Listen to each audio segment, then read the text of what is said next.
نقطے کو ثابت کرنے کے لیے، اس کو پروو کرنے کے لیے انہوں نے دلیل دی ایک شعر کی. وہ شعر کس کا ہے؟ حضرت حسان ابن ثابت رضی اللہ تعالیٰ، ثنا خان رسول صلی اللہ علیہ وسلم. حسان ابن ثابت کا اپنا دیوان ہے اور روایت ابن حبیب سے ہے، اور ابن حبیب کے متعلق، اس دیوان کے متعلق محققین کہتے ہیں کہ یہ دیوان مدسوس ہے. مدسوس کا مطلب ہے کہ چیزیں اس میں ایڈ کی گئی ہیں اور نکالی گئی ہیں. لیکن یہ جو امام بیضاوی اپنی تفسیر میں جو شعر بطور استدلال پیش کر رہے ہیں، ان کو حق نہیں پہنچتا کہ وہ ایسے جعلی شعر سے قرآن شریف کی گرامر کو چینج کرے. لہٰذا وہ شعر وہی ہوگا جو ثابت ہوگا، جو مضبوط ہوگا اور جو مستند ہوگا.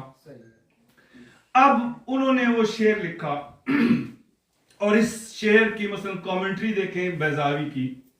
الملا عصام الدین الحنفی، حاشیہ بیضاوی ان کا اٹھائیں، یا حضرت شہاب الدین خفاجی کی حاشیہ شہاب اٹھائیں بیضاوی کا. تینوں نے لکھا.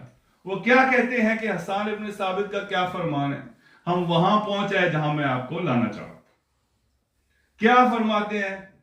حسان ابن ثابت رضی اللہ تعالی در شان در مدح مولا علی علیہ السلام فرماتے ہیں کہ، اور ان سب تینوں نے لکھا، شہاب اٹھائیں آپ بیضاوی کا، اس پہ لکھا ملا حسام الدین، سب کو اٹھائیں حسام الدین.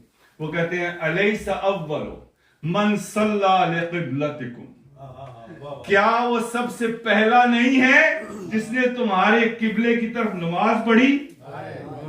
وَعَارِفُ النَّاسِ بِالْقُرْآنِ وَالسُّنَنِ، اور کیا وہ سب سے زیادہ علم والا نہیں ہے قرآن اور سنت کے متعلق؟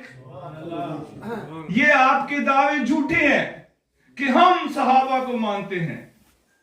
صحابہ کو تو ہم مانتے ہیں، وما علیہ، ہمارا تو ایمان ہے کہ ہم اسی دین پہ ہیں، اسی رستے پہ ہیں جس کے اوپر حضور صلی اللہ علیہ وسلم سرکار کے صحابہ اکرام رضوان اللہ علیہم اجمعین ہیں. اس رستے سے کوئی ہٹے گا تو وہ اہل سنت نہیں ہوگا. صحابہ کا دین پہ ہم مانتے ہیں. اور یہ صحابہ کیا کہہ رہے ہیں؟